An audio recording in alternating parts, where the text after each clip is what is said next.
Good morning, Doc Bruce here. Welcome to episode 2 of My Life in Pieces. Title of today's story is When I Met the California Kid. All right, folks, so we're down now into 1984. It's about June, July. My first trip to Okinawa with the Marines, 1st Marine Division.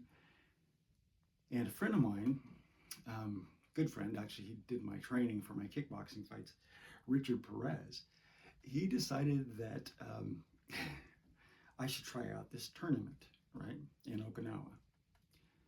I'm like, okay, again, you have to remember that at this time, I'm doing WKA type kickboxing, right? So kicks to the legs, all that kind of thing, right? I'd already won a Marine Corps championship at this time in kickboxing. And so what I knew was hitting. Okay, that has to be prefaced. I practiced hitting. I hit the bag and I hit people. Okay, so anyway, we show up to this tournament. The tournament is on the Kadena Air Base, the Air Force Base there in Okinawa, right? Big auditorium. I don't remember the name of it or anything, but we show up, right? And when we get into the auditorium, we're getting signed in, right? And you're signing in for the tournament and where you're going to be, all that good stuff.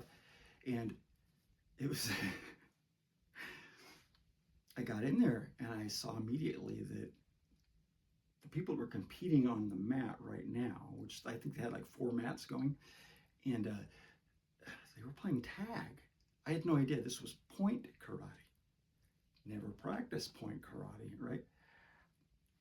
Never wanted to be honest. Nothing against you point fighters out there, but that's just not my bag, right? So I get in there with my first opponent, and they call you out and they say, Bruce Millsap from California, blah, blah, blah. And then they tell me the California Kid. I can't remember this guy's name, but that's what they called him, the California Kid. Nice guy, nice young man. We were both about the same age, about 23, 24.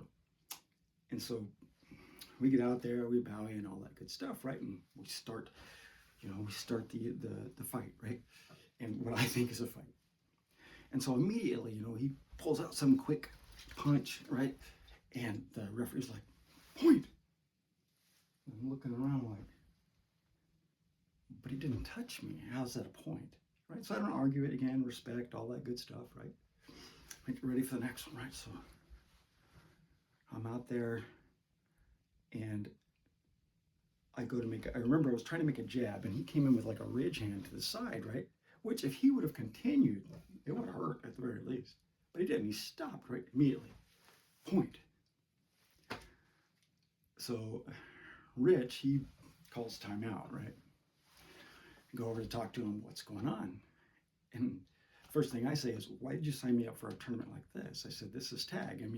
This is who's the fastest and the closest, not who's the most efficient and the most deadly, right? And he goes, well, you gotta do what you gotta do, out here. If you gotta move faster, But I've only got 1 point left, right? And after this, if he scores a point on me, I'm out. So in my 23, 24-year-old mind, I said, screw that. Okay. I went out there with the California Kid in the next round, and I did the exact same thing he had done previously. He stepped in with a forward punch. I sidestepped with a ridge hand, which I had never used in my life in a sparring situation until that moment. The difference is that I didn't pull it, right? I whacked him right upside the head with the side of my hand, right? And he went down, right? It didn't knock him out, right? I think it more surprised him more than anything else, but he went down, right? Because it was hard contact. You saw his head snap the whole 9 yards. And you hear the audience go, right? Oh my gosh, he broke a rule. And again, of course, immediately I was disqualified for excessive contact, right?